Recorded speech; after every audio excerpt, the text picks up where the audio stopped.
I guess the first thing is, can you provide perhaps an historical perspective, this inflation problem that we are facing now that you have written about?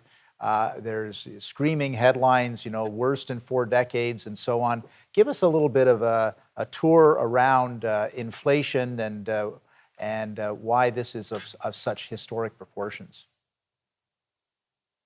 Here in the United States, we have the highest inflation in 40 years.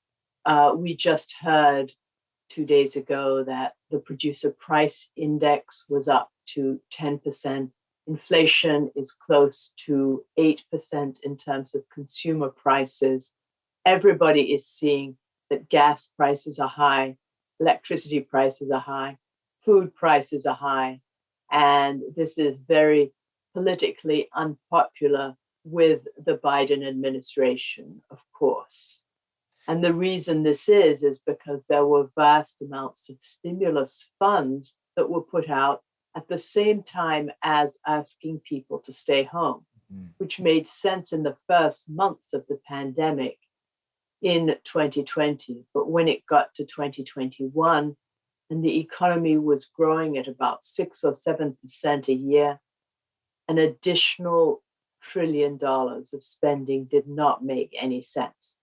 And it was as though you gave everybody coupons to go to Tim Hortons to get donuts, but then told all the staff to stay home so that there wasn't anybody to give out the donuts. So of course you would have big lines at Tim Hortons donuts. And this is what we have in terms of supply chains and pricing. Well, I'm glad that you brought the analogy of Tim Hortons donuts. You obviously know our audience, so thank you very much for donuts that. Donuts are my favorite food. Okay, very good. Well, there's two of us then, at the very least, many more in Canada, that's for sure. You have in your writings, you've talked about and you just verbalized how important the supply chain is to what we're dealing with, which is probably something that not many Americans, not many Canadians turned their mind to when we had times of plenty, when stores were always stocked and we really didn't think about it. Obviously, we now have Russia's invasion of Ukraine. So I guess my question is, how bad can it get? Well, it could certainly get a lot worse, Tony, but these problems are self-inflicted, at least as far as energy prices go. And gasoline prices were 40% of the producer price index inflation last month.